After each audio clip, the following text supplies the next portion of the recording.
All right, welcome to another episode of Sales Pipeline Radio. So excited to have y'all here joining us for another great episode. Happy Thursday to those of you that are joining us live. Excited to have all of you here. If this is your first time joining Sales Pipeline Radio, welcome. You're one of now over 250,000 people that have downloaded and listened to and watched Sales Pipeline Radio over the years as we continue to chug along with great guests, great topics. Very excited to have Doug Sechrist. He's the new CMO at Consensus here today. We're going to talk about buyer enablement and what the shift has looked like from sales enablement to buyer enablement and why that's so important. But if you're joining us live, we'd love to have you be part of the show. You can make a comment in the comment section, either in YouTube or in LinkedIn. We will see those. We can respond to those comments. We can make you part of the show. If you're watching live or on demand, thank you so much for downloading, subscribing.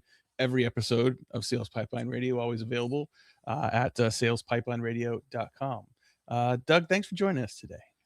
Hey, thanks for having me, Matt. Excited to have you here. You are a fellow journalism major from back in the day, I noticed. Been in the industry for a long time, Eloqua alumni, amongst other companies. Let's start with the broad strokes, right? I mean, you and I have been around for a while. I'm not saying we're old. I'm just saying that we have experience. What are some of the shifts you've seen in sort of go-to-market from early days of marketing automation to where we are now? Yeah, I mean, we can definitely say we're old, Matt. We've been around for. I'm not saying it for you. I'll say it for myself, but I'm not gonna. Yeah, I think I'm older than you, but we can figure that out offline. Yeah. It's funny.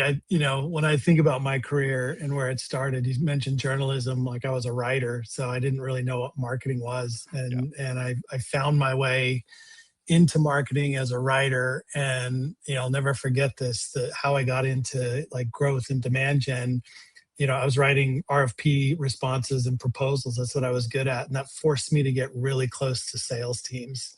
And I'll never forget this. I think it was 2000, so that tells you how old I am. My CEO came to me and said, Doug, the phone stopped ringing. Like, you're the marketing guy, figure out how to make it ring. And so having been super close to sales, I figured it out. I'm like, okay, like what do you guys do, and how do we make this work? So I think when we look at how things have changed, like back then, and what why I tell that story is that question and that conversation prompted me to go to Dreamforce in 2001, where I met Mark Organ and Rich Eld, Eloqua's founder and Serious Decisions founder, and I discovered this crazy thing called marketing automation, which was, I guess that was 25 years ago. And that led me down the path I've been on since, and it was really to evolve the buyer journey. And back then, 90% of the sales process, 95% of the buying journey was sales driven. Yeah. And today it's completely flipped, and we've seen that journey over these couple decades. We certainly have. I mean, I think about, when I first hung up a shingle for Heinz marketing, there really wasn't sales enablement even, right? Like, it was like, okay, well, someone in product marketing creates some collateral and gives the sales team, and they've got their own stuff. And then the very first piece of research content we did for Heinz marketing was with a sales enablement platform that was fairly new at the time. And in the survey we built, we realized we couldn't even use the term sales enablement because no one knew what that meant. We had to describe, like, here's the functions that we now consider sales enablement. To your point, the most successful companies we see today are talking a lot more about buyer enablement than sales enablement, which you could argue is what we should have been doing all along. But there's definitely some new motions that go along with sort of aligning that enablement more towards the buyer versus directly the sales organization. Can you unpack what that means and how people should be thinking about that difference? Yeah. I mean, if you just think, when 90% of the journey happens before a seller's in the room, right? And so it's a AI search. It's a conversation on your website with an agent. It's the first click you take to watch a video, or a product tour. It's all of these interactions where someone is shopping, but they don't want to fill out a form. They don't want an SDR to call them. They don't want a salesperson to call them. They're doing their homework. They're doing their research. They're sharing content with their peers and their boss and all these people so that they can come to an informed, decision, or at least, do enough of the the heavy lifting before they engage with salespeople, and I think, and when we really think about buyer enablement, like that is the journey. So people are doing the work. They're not ready to talk to sales. It actually makes that first engagement with a seller or an SDR that much more important, right? You get one shot, and if someone's evaluating 4 or 5 vendors, if 90% of the journey happens without a seller in the room, that means you get 2% of their time. So if you screw it up, you're dead. Yeah. And I think, it's even interesting. I think the pendulum is starting to swing, like back in favor, in my opinion, of sellers and marketers, because in today's day and age, all those interactions are giving us this amazing amount of intelligence. Most companies aren't using it, and so I think the whole notion of buyer enablement is shifting more to, yes, no brainer, like put your buyer in the driver's seat, like give them control because they're doing it anyway. But now we have this opportunity to harness all that amazing intelligence and data to guide the seller, to guide the marketer on what they need next. So that's kind of how I see this buyer enablement sort of evolving to the next generation.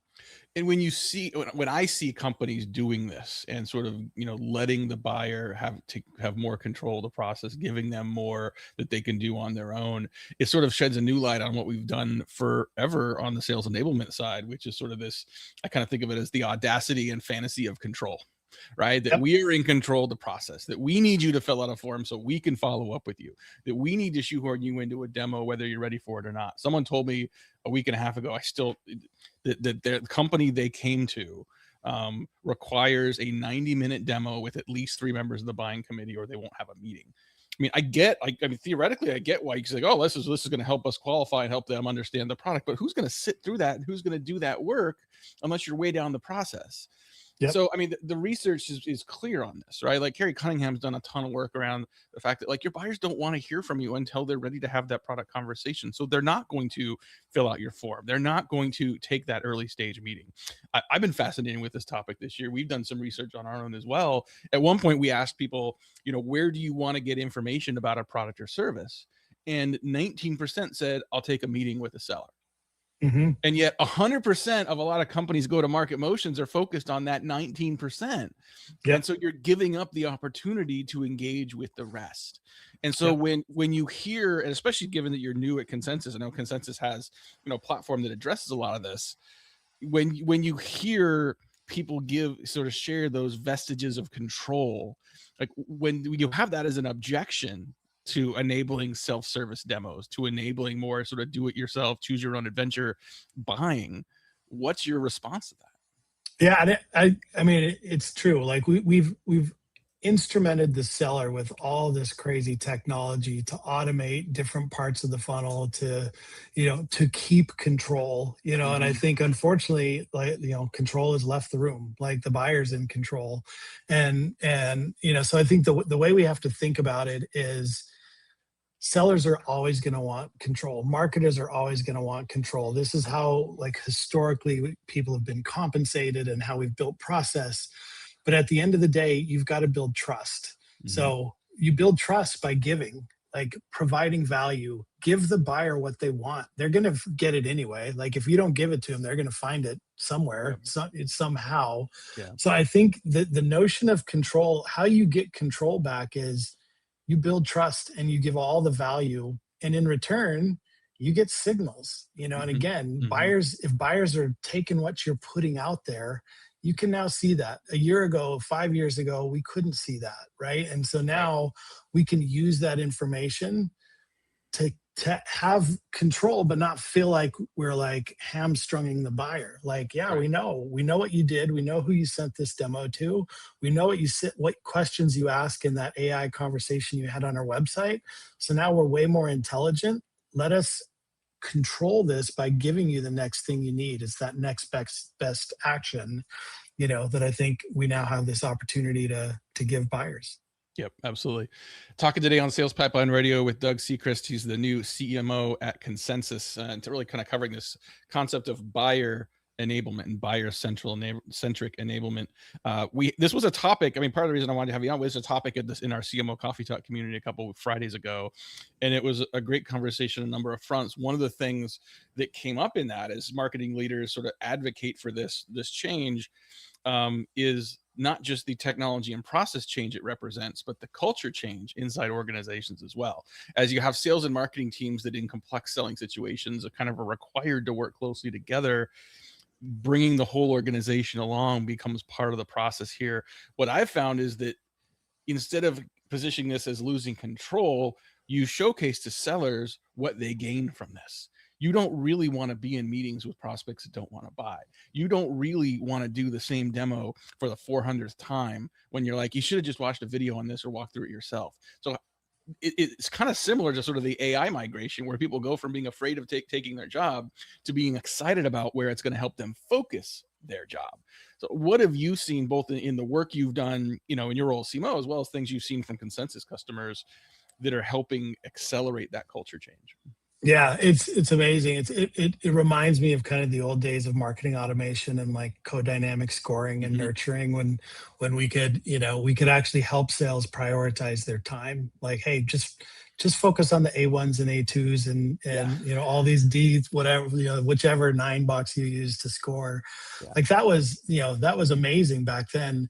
But now, to your point, and where I started this, is like the human moment is so critically important, because we only get 2% of the buyer's time for each vendor, right? So you got to crush it. And I think our job as marketers is we're gathering all this intelligence in the async journey, right? And our job is to harvest that and help a seller personalize their experience. Like the days of the harbor, cruise demo, like you mentioned, a 90-minute demo, 3 people have to be there. Like anyone who's doing that, like that's a dying company. That company's going to disappear. Nowadays, most of that harbor cruise demo, a buyer's already going to have seen, and they're going to ask questions. So now, the 30-minute demo that you do, you've got to inject live data. You've got to have it super personalized to exactly the use case and what they want.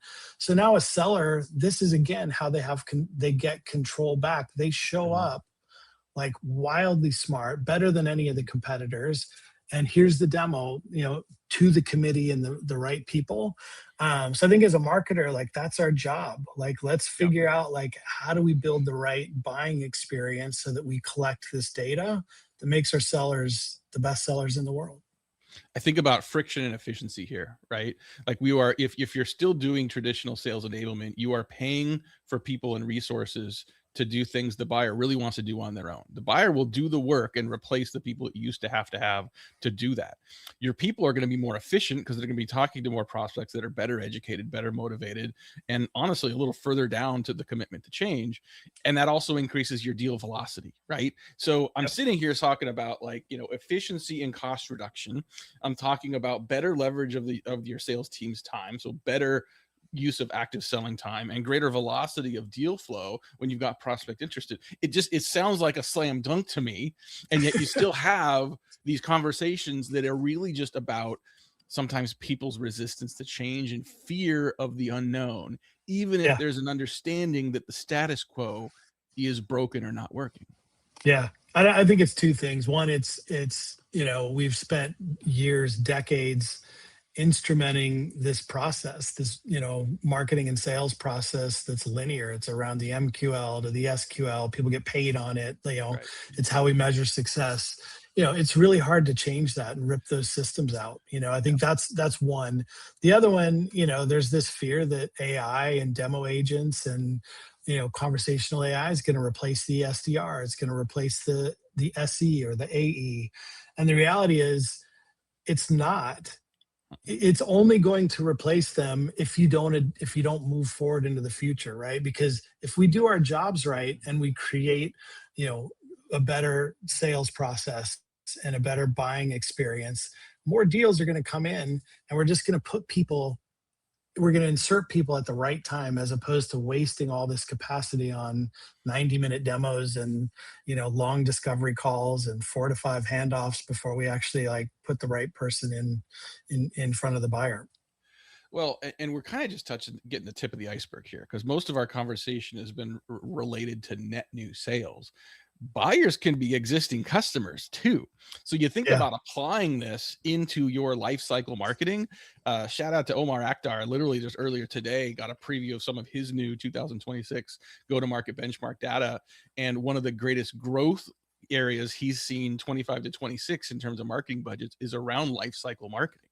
So not surprising to me at all, given the conversations I'm having of companies that are embracing that full life cycle opportunity. But your buying journeys don't disappear just because someone is already a customer. So the yep, signals, the evidence, the self-service nature of what you're doing here, I could argue that if you could use these tools just in your buyer enablement side, or just in your for sure. customer lifecycle marketing side, if you're a big enough organization, and you're going to see the ROI you need. Yeah, and we definitely see that with our customers. I would say, 40 to 50% of the use cases are post sale. Mm-hmm. It's adoption, it's engagement, it's, getting your team to use what they've purchased, and demonstrating the value, and certainly for us, I mean, this is how we go to market. Like we get in with one group, and then, we're driving the expansion motion using our products. So we got just a couple more minutes left with Doug Sechrist here, CMO at Consensus. Just really grateful for a time for you today. I want to take a slightly different direction on this. You're about 2-3 months into your new role at Consensus. I'm curious, what are some best practices that you have now when you start a new gig? 30, 60, 90 days to sort of to balance between understanding the market and the product, as well as sort of, assessing the team, assessing the go-to-market motions. Because, every day, every week, someone's starting a new role, sometimes a veteran CMO, sometimes a first-time CMO. What are some lessons and best practices that you would recommend? Yeah, I mean, fortunately for me, like I started this conversation, before I started, I had a few months to really dig into the market and do my own mystery shopping, and Mm-hmm. like just, and one of the, first things I did is exactly that, like secret shop everyone, like Yeah. how does it work? And it helped me understand the buyer. It helped me understand internally, like how we go to market, like way more than talking to the sales team or talking to anyone. So, like that was number one. I think the second thing, and I think this is 7 weeks in, you got to listen, you've got to talk to everyone. And, that includes analysts, that includes customers, certainly your internal teams, but, Yep. Coming in with like a playbook that you've used at a different company just doesn't work anymore. Like every company is so different. So that's been my journey. Like listen, and, start thinking about the future and what we need to do. And there's obviously some like low hanging fruit. Like these are things we're not doing today. Let's do them better. Right. But I think that's number one for me. You got to listen. Well, I appreciate that. I appreciate this conversation. Thanks again so much for joining us today on the Sales Pipeline Radio. And thanks everyone for listening live, for joining us on demand. Just appreciate everyone's time, and hopefully this has been a useful conversation for you to take back to your organization. We'll be back next week with more Sales Pipeline Radio. Until then, my name is Matt Heinz. Thank you again for joining us. We'll see you next time. Take care.